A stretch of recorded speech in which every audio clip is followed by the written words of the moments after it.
What's going on, guys? It's Tater Streams. I'm here with another daily dose of YouTube. I hope you guys are ready for it. I'd like to give a shout out to Dubby, the sponsor of this channel, Dubby.gg. Use code TATERHATERS to get yourself 10% off Dubby Energy. Also, to the Pretty Strange podcast, which I will also link in the description below. Stay hydrated, my friends. All right. We're going to start out like we always do, guys, with some fucking shorts on YouTube. Let's get into it. Consoles. Yeah, I disagreed hard on this take until I talked to my videographer. Brian records a lot of our videos here at the ZTT HQ, and he also has a very nice RTX 5070 PC. What's the why gamers both have PC and console? That's a good take. That's a good take.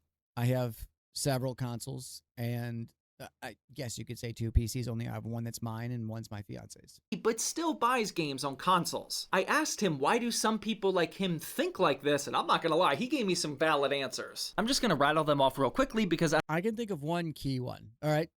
So like the key one I can think of is if you buy a physical copy of a game. You can't really do that for PC. But on console you can, and you have it forever. I don't have time to go super deep on them. Sometimes performance is better on a console if the PC port is trash or if it's an Unreal Engine 5 game. He also utilizes the quick resume feature. He appreciates diversifying his gaming options in case one platform breaks or goes away. He also values physical media, which that I can definitely resonate with. Games bought on Xbox now also usually can be played on PC. And one time he bought an Xbox game because his PC storage was full. That one's kind of a stretch. And he also doesn't value having every game on one platform like I was assuming a lot of people think. Because even if everything is on PC, you still will have your library split between Steam, Epic, Battle.net, and everything else. I don't know how you guys feel. It's going to be all over the place. Another thing, I'll show you here. He's got it right there. So that is a very nice physical set. The reason why that is good is because they go up in value over time. What was, popular like 10 years ago, let's say 15 years from now, it's going to be even more popular. The nostalgia is going to kick in, which is why like Pokemon and like all these old Game Boy Advance games and like other stuff like DS games are going through the roof right now because of like the nostalgia factor. So collecting that old stuff isn't a bad thing. I'd say right now is when you're going to get it the cheapest. It's not going to be any cheaper moving forward. We're hitting like that like plateau where like stuff like dipped down and now it's evening out and it's gonna go right back up. So yeah, physical copies are gonna be a big thing because they're gonna be worth a lot. So that's one reason to have two. But I mean, to each his own. Do what you want to do about it, but yeah, I mean, that all seems valid to me. Well, other than not having enough storage space on your PC, that one's kind of weak. Get a My Little Pony gaming mouse? You guys are just being a bunch of jerks to me at this point. Welcome back to building an entire gaming setup purely from the comment section, no matter. I think everybody has said to him, get a My Little Pony something or a Hello Kitty. Hello Kitty keyboard, Hello Kitty headset, Hello Kitty mouse, My Little Pony. Like they keep, and it's funny because like everything they suggested to him, he has gotten like the most expensive high-end thing that's been on the list. Or what? In the previous video, we got your guys' recommendation when it comes to gaming mice, and this is where we saw in third place, get a My Little Pony gaming mouse, and to be honest, my toxic trait is thinking that I could actually game with that. In second place, we have the Final Mouse Ultralight X Ninja Edition. Oh, that just sounds expensive. And in third place, we Oh my God. Yeah, that's the most expensive one. That's like that's a $300 mouse, dude. Just get a Pulsar. have the Asus ROG Harp Ace Extreme. What is up with all of these Asus Extreme products being so expensive? You guys just want to see me go bankrupt. But we're taking your guys' top 3 comments and putting them on the wheel to see what we get. We got these top 3 on here. Please, My Little Pony, please, for the sake of my bank account and everything that is holy. Oh my God, he actually got it. I don't know if I am relieved. I mean, what does even a My Little Pony gaming mouse even look like? All right. Oh, that's not that bad. That's not that bad. I play to win. That's low key. That's kind of like my fiance would like that. A lot of girls would like that. I don't see like what's wrong with that. So this Hello Kitty mouse is literally the closest gaming mouse to a My Little Pony, but it's not what you guys voted for. So we're gonna try this one more time. Shit. Leave your vote down below on what gaming mouse I should buy, and make sure you put a mouse that actually exists so we don't have to go through this again. I have no idea what Caleb Hammer's political views are, if any, but every scammer, grifter, and deadbeat he interviews on Financial Audit is turning thousands of young Americans right-wing. Dude, Caleb Hammer is, in one word, savage. Caleb Hammer is savage, dude. Yeah, because now people are starting to wake up and realize that they've been financing the bad decisions of a bunch of illegals and retards in their country that should have never happened in the first place. Half of them should be deported. The other probably 10%, maybe 20% need to go back to school. And so this is what they're saying about him. So, is anybody surprised? Is anybody surprised that people coming to this country illegally are taking advantage of our financial systems? Like, is anybody surprised? I'm not. I mean, I don't know how you could be. Like, to be so ignorant and say, like, oh, it's not happening. No one's coming in here illegally and taking advantage of our country. To be that ignorant, I mean, you got to be living under a fucking rock, man. As someone posted in Reddit review, Caleb Hammer is the Dr. Phil of finance. All blustery, right-wing sensationalism and disdain for his gifts. So let me get this straight. He has disdain for people that are going around and spending money that they don't have, ruining their life, and then writing it off to where the taxpayer has to pay for it. Yeah. He should. He should have disdain for that. Anybody who fucking, like, abuses the financial system in America and fucks up their credit and shit like that and expects it just to be to, like, fucking just disappear. Yeah, you should have disdain for that. That's irresponsibility. Ugh. And it's all across the board. It's not just illegals, you know. I've had financial troubles. I'm still making my financial amends. Like, I'm still paying shit off. It's not fucking fun, but as an adult, it's what you do. You have to make sacrifices for things. I'd say disdain is pretty fair, if anything. Yeah, getting to take part in it. You're getting to be here. Many of you probably also door knock, and this. Bro, hold on. Bro looks a little too drunk to be commentating at this. This is the New York fucking city elections. The mayor of New York. It's that Mambani Zibzani guy. I don't know. He's a socialist, so I don't fucking really care. Also, I don't live in New York, so fuck you guys. Many of you probably also door knock, and this is the fruits of your labor. It's me, the dipshit, the asshole drinking. Yeah, he didn't door knock. And, I mean, yeah, he loved whatever Zibzani. He loved that dude. And that dude fucking was like, I distance myself from this guy's comments. Alcoholic beverages. Yeah, he looks fucked up. Oh, my God. All the fucking haters on like it suck my dick, too. Oh, my God. All the fucking slop tubers. You're at the victory party for your guy, and you're sitting at the bar by yourself and about people on Twitter. Bro, I mean, yeah, Asmon, great point. Good fucking point. You've already won. You're at the party. You're at the after party, dude. And you've already won. And you're telling, like, everybody else to suck my dick, and you're thinking about, goddamn, they have some good rent up in your head, dude. They have some good rent up there. I gotta say, bro, like, at a certain point, don't you need to give it a rest? Just relax, man. Oh my God. Rent is cheap. I in know Hassan's why head. I like this game. Arc Raiders.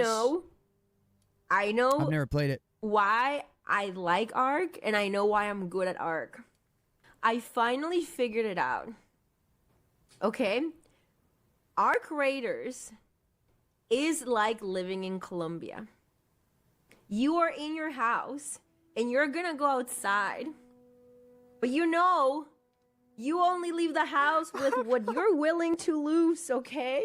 Oh, You bring your flip phone, You bring a couple bucks in cash. You're bringing a burner? Because you don't know if you're coming back with those things, okay? You don't. Bro, don't go to Colombia.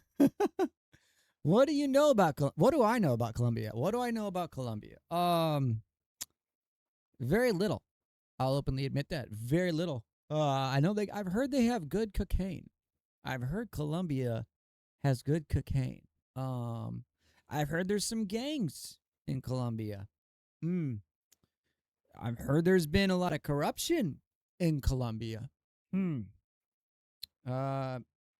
Definitely a lot of violence. I know it poured into the United States in the late 70s and early 80s. Apparently they have some decent looking women. That is about all I know about Colombia. But if this video game is similar to it and that's why she likes it, cool. That's cool for you. You don't know if you're coming back with your shoes. You don't know if you're coming back with your money. You're definitely not coming back with your cell phone. I gotta say, she's doing much better here in America. So God bless her, and keep doing it. Chat. That's how it is in Colombia. Is that right? Rate these CPUs out of 10. i7 14700K. I think it's pretty good. I know the whole oxidization thing, but as long as your board hasn't even somewhat modern bias, you should be good. So I'm gonna give it a 7. I feel like most people don't need a CPU that powerful for gaming. Ryzen 7 7700X. All right, now in 10. terms of when it was like most relevant and the price was the best, which I No. think But going up once what there is now out there.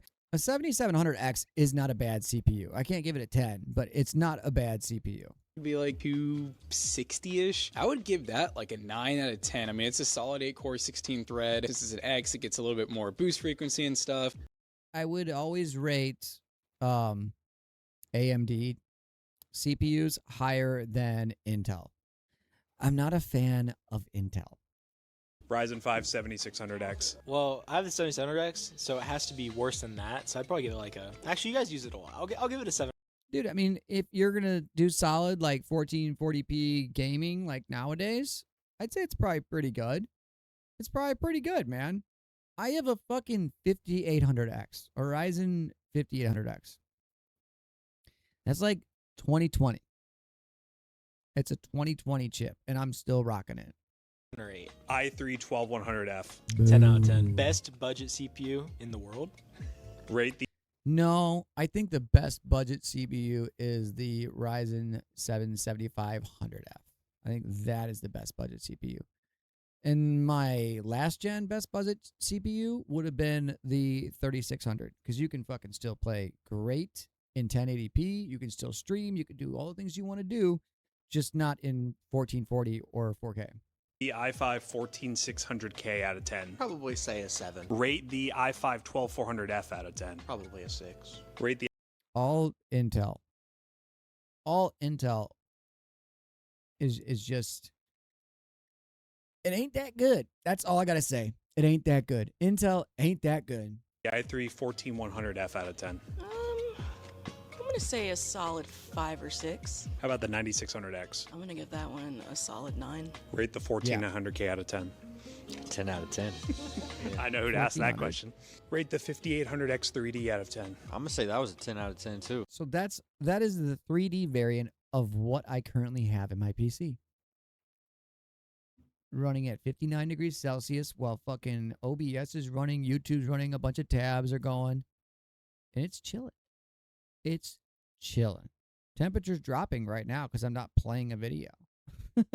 Such a good plug and play, good CPU. Mm-hmm. Have you seen that video? No. Number one, we are not a democracy. I know that you guys say a democratic republic. First off, we're a constitutional republic. I mean, when we do, well, you do. Democratic Republic. The people elect representatives who make laws on their behalf, rather than direct democracy where the people would vote on every single law. Yeah, we vote to elect people who represent us. That's a republic. the Pledge of Allegiance. What does it say? What is a republic? It's a balanced of power. So of the three branches. But who places people into power? People do, but we don't That's even. the But it's again, just a representative but we have form of electoral democracy. college vote. Yes, we don't it's even go just- by the popular vote. Well, then he's a threat to our republic. But by the way, republic is a representative form Constitutional of republic. democratic. You know, this is that is where what that is. You can this Google is it. the first lie. So there's even a lie in the question. That's why it's hard for me What's to argue a unfortunate lie is you in can the go question. Google after this is over, and what you're saying is incorrect because we live in a democratic system, and that system is a representative Well, it's not republic. even democratic when you've got all these liberal states that don't allow us to present an ID to vote. Kamala Harris, she only won in states where there's no voter ID laws. Okay. How is it a democracy when you didn't even get to pick your presidential candidate? How is that a democracy? So it makes sense that nobody actually wanted Kamala. The Democrats just decided, hey, we're going to put her in. There was no vote to like, hey, do you want someone else on the presidential ballot? You know, it was originally Joe, but Joe's too old, too sleepy, too brain dead. And they're like, let's get the drunk, you know, kindergarten talking lady and see what she can do. Obviously, that fucking backfired big time. But I mean,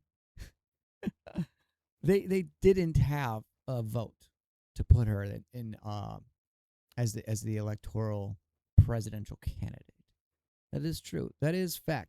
I would definitely go look up that video and go watch it for yourself because it seems pretty interesting. And here's some Black Myth Wukong, which I have been enjoying a whole lot on Kick and Twitch at Tater Streams.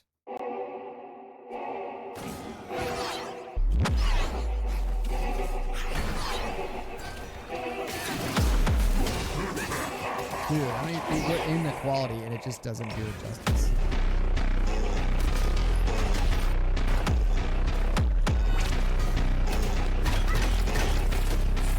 No, it's never a fair fight when you're fighting the shell of the monkey god. He cheats like the entire time, dude. He like steals your gourd and fucking drinks it in front of you. Like takes your health and drinks some of the health potion in front of you. He's a bastard. You grew up in kind of an unusual environment. Your family was in the carnival business, is that right? Yeah, it didn't seem weird at the time. You know, all the carnies that are no teeth, they're on parole, high on crystal meth, running the tilt-a-whirl for your, you know, with your kids. Isn't it? Don't you want the guy running the tilt-a-whirl to be on crystal meth? It's a lot more than you fucking would think it would be.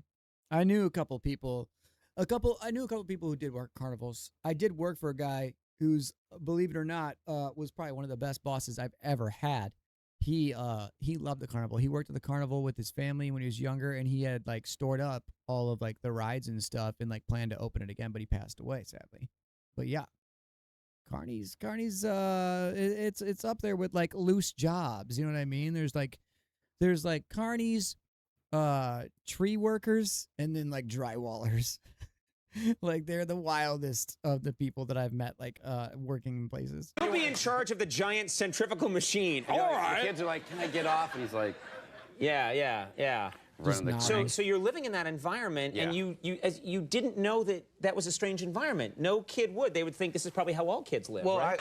I'm sorry. Now I'm sorry. you don't be sorry. You're on the right show. Now, I miss Conan being on TV, dude. Clowns are just pathetic. Right. And the freak with the giant red hair and with a big M. What's wrong with the hair is going like this? Oh. Well, that's all the time we have. That is all the time we have. This was crazy. I went on a date, midget, hobbit, 4'9", every single time. 4'9", glasses, peace sign, and a selfie. It's another Asian girl, isn't it? This shit was so fucking funny to me. Absolute god tier response. I get invited to a party. It was out at David Foster's house a long time ago. Who's David Foster? That looks like a butthole. Okay. I don't know. He's got to be a producer of something or an owner of a big company. It was out at David Foster's house a long time ago. So I go out there and I found myself outside having a smoke in a little group of Arnold Schwarzenegger, Mel Gibson, and Lionel Richie was in there playing piano in the living room. I felt it's like that poor kid from the South syndrome, like I don't really belong here. Well, I went into the kitchen to get another drink. A very famous singer and actress from 60s and 70s. I won't name her name. And she goes, and you came out here from, what is it, Alabama or something like that? And I said, Arkansas. And she goes, Arkansas? What do you people do down there? Well, thinking she'd get the joke, I said, we mostly lay around on the porch with our hound dog and swat flies. She goes, oh, interesting, interesting. God damn, that's fucking mean. That is fucking mean. So that's Billy Bob Thornton. Here's a question, a rude question that made him realize he's a Hollywood outsider. Holy shit. That was one of the moments where I realized that I really was an outsider out there. Yeah, dog. It's not that you don't belong, but like they're fucking they're different out there, man. They're different. They're like fucking aliens or something, dude. Like totally fucking self-absorbed in their own little world. It's like you can't respect another human being to like get to know them and like just like want to interact on a regular human level. That is messed up, dude. Shane, you fought this fire for 3 hours. Yeah. It was pretty brutal up there. Can you confirm this is you? We have an unnamed source claiming you may in fact be a white supremacist. I just saved an entire up there. And not that it matters at all, but those were Mexicans. The family was in fact Guatemalan. Well, let's see some more footage. Oh, dude, I love Trump. I love Donald Trump so much, dude. Was this you last night? Are we not talking about the fire? There's no. Dude, this is insane. This is actually like really good political satire. I fucking love it. Shane, you're a fucking treasure. We now have Shane's best friend Barry on the line. Jesus Christ, they got Barry? Holy am I on TV? At 1:13 a.m., you texted him, y'all want to get pancakes. Barry? Oh, this is the guy. He saved my family. Yeah, I saved his entire family up there. Excuse me, sir, are you aware that this man is a known racist? That's not true. That's not true. No truo. No truo. Oh my God, that was fucking good. All right, guys. That's been the Daily Dose of YouTube for today, and I really appreciate you guys coming out and checking out the channel and viewing these shorts with me. Seriously, it means a lot to me that you do. And just one more thing before I go, I would like to say Happy Veterans Day to all the veterans out there. So with that being said, I hope you guys have a good one. Remember to keep yourselves safe out there. All right. Tater out.